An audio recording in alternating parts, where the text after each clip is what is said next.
So hello dear learners, in today's class I am going to discuss about wound healing. Now see the definition.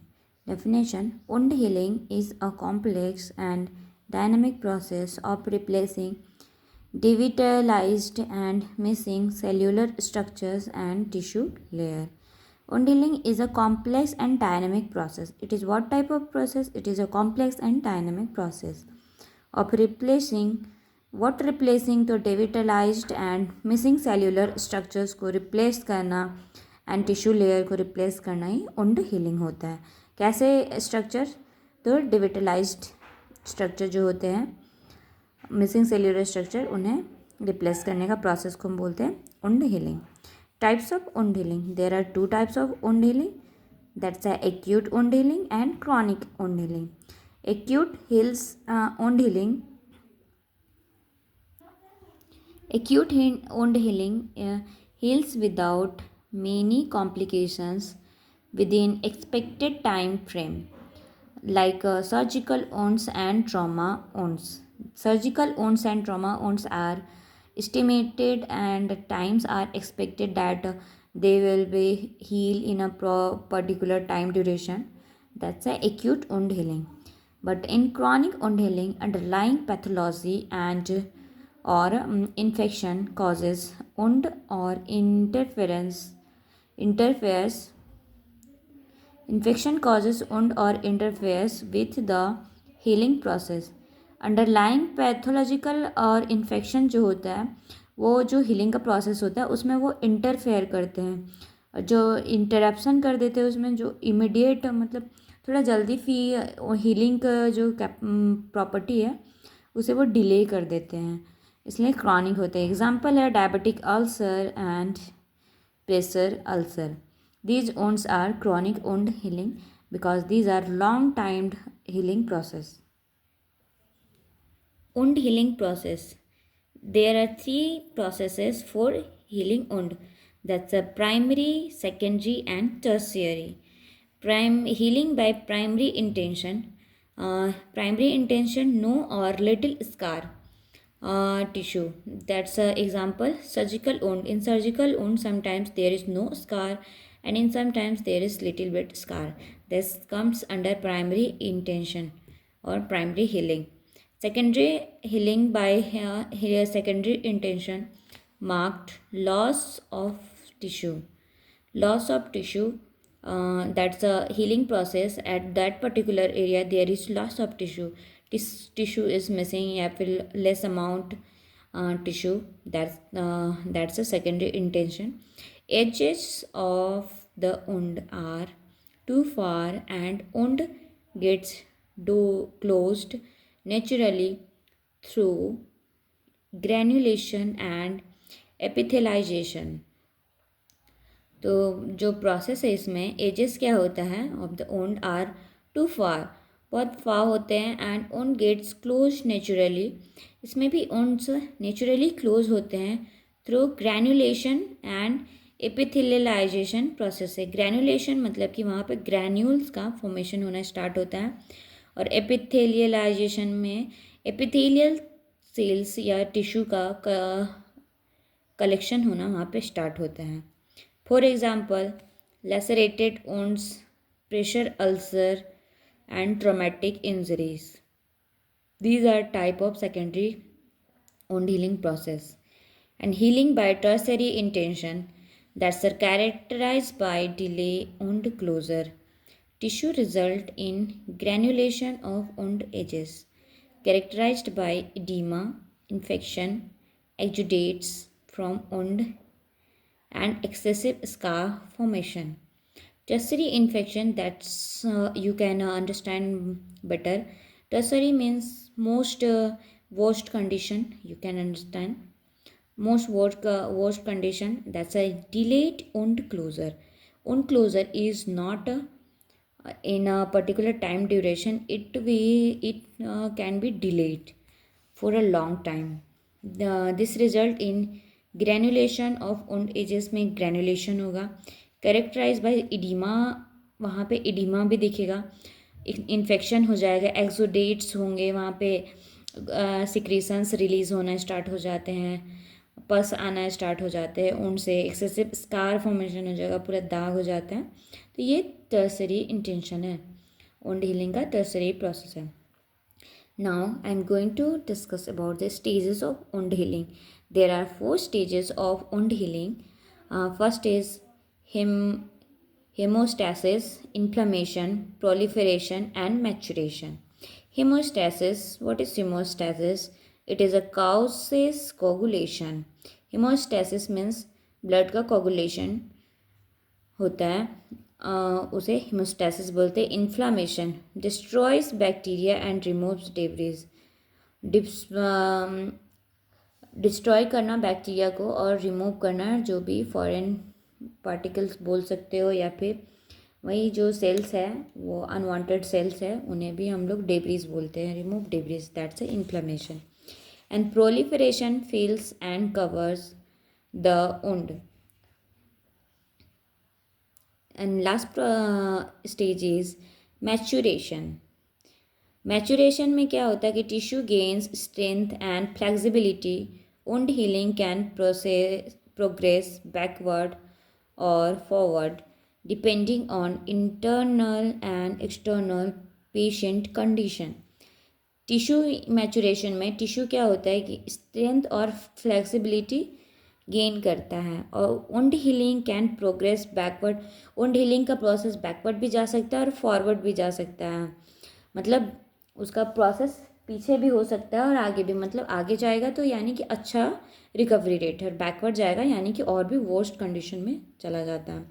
Depending on किस पर depend करता है, internal and external patient condition, patient के condition पर dependable होता है। तो सबसे पहला स्टेज क्या था, हेमोस्टेसिस। जैसे ब्लड वहाँ पे जमा होगा, उसके बाद कोगुलेट होना स्टार्ट करता है, फिर ब्लड कोगुलेशन हो जाएगा, उसके बाद वहाँ के जो बैक्टीरिया है वो सब रिमूव होंगे, इन्फ्लामेशन हो जाएगा। कोगुलेशन हो गया तो इन्फ्लामेशन हो गया।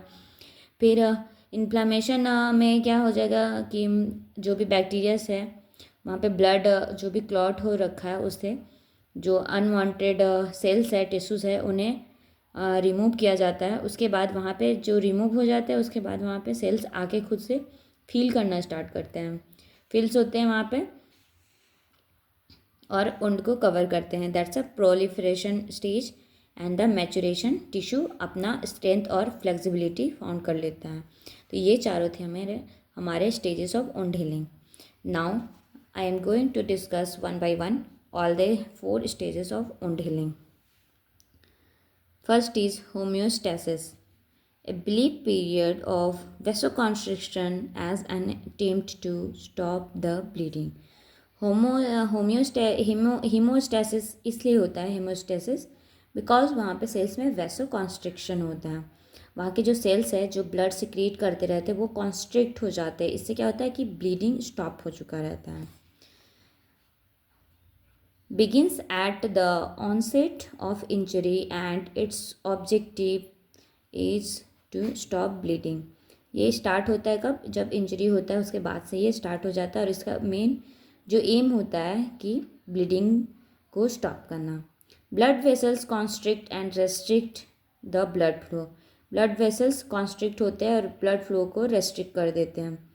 Platelets stick together and adhere to subendothelium surface of epithelial wall of blood vessels in order to seal the break. Platelets फिर आते हैं और वहाँ पे चिपक जाते हैं एक दूसरे से, और फिर जो सब एंडोथेलियम सरफेस है ऑफ एपिथेलियल वॉल का वहाँ पे सील ब्रेक की तरह काम करते हैं platelets. After this first fibrin strands begins to adhere in about 60 seconds। और पहले क्या हुआ कि जो जहाँ पे इंजर हुआ है वहाँ पे कॉन्स्ट्रिक्शन हुआ, वैसो कॉन्स्ट्रिक्शन। उससे क्या होगा, ब्लड वेसल्स कॉन्स्ट्रिक्ट और रेस्ट्रिक्ट हो जाएंगे ब्लड फ्लो के लिए।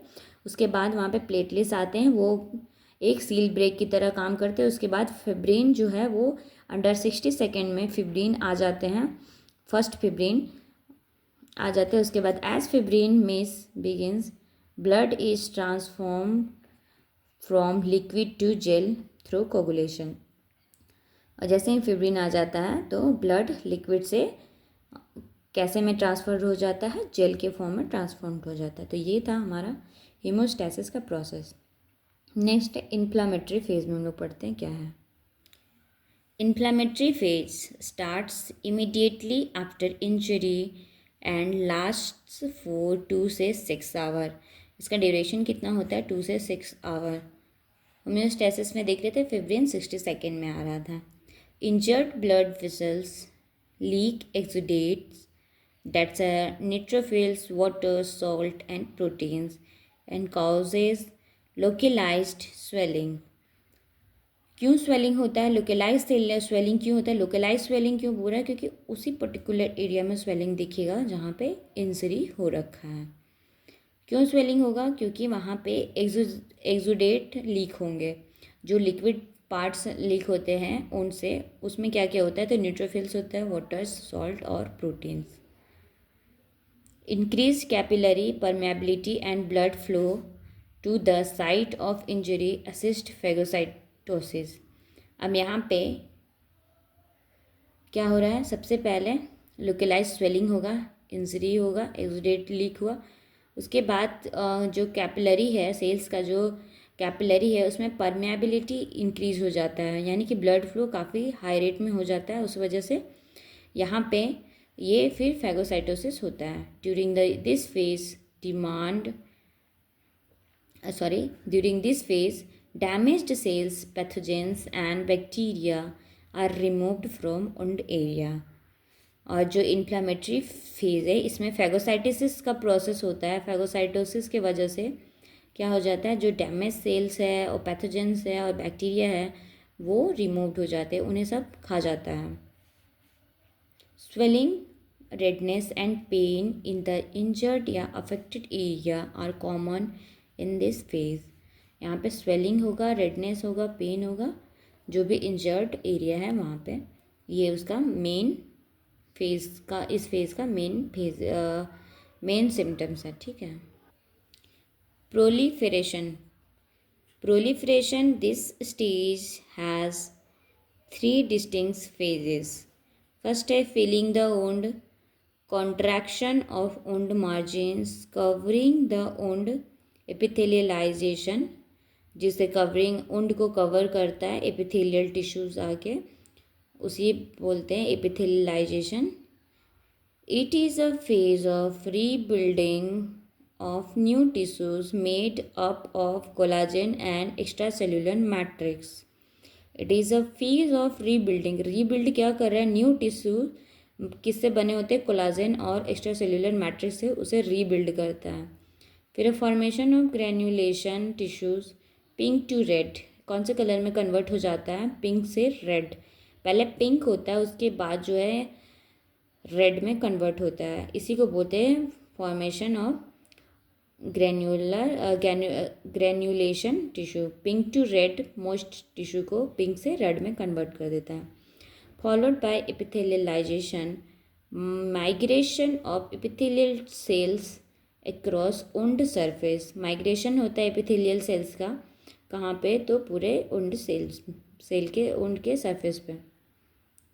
New network of blood vessels is constructed for sufficient supply of oxygen and nutrient to granulation tissues। यहाँ पे new network of blood vessels का नया नेटवर्क फॉर्म्ड होता है। वो क्या सप्लाई करता है, सफिशियंट ऑक्सीजन और न्यूट्रिएंट सप्लाई करता है ग्रेन्यूलेशन टिश्यू को, ताकि वो जल्दी हील कर सकें। लास्ट फेज है हमारा maturation phase, that's a remodelling stage. Remodelling stage है ये। Strengthening and reorganization of collagen occurs। Remodeling of collagen cells that had been used to repair the wound but no longer needed are removed by apoptosis। Cells that had been used to repair, ऐसे cells जो used होते हैं repair करने में wound को, but no longer needed are removed by apoptosis का जो process है उससे रिमूव नहीं होता है। Scar thickness reduces and makes the area stronger. Scar thickness reduce होता है और एरिया को स्ट्रॉन्गर बना देता है। The process takes months to year, it takes 2 से 3 weeks और रीगेन 50% ऑफ स्ट्रेंथ। Only 70 से 75% of its original strength will be regained at the end of wound healing process। Means जो wound healing process है उसमें total strength जो भी tissue या sales है जो इंजर्ड हुआ है उसका स्ट्रेंथ नहीं आता है। ओनली 70 से 75% ही स्ट्रेंथ आता है। तो थैंक यू। यहाँ पे मेरा wound healing का जो प्रोसेस था और wound healing क्या है वो सारे ख़त्म हुआ। Thank you.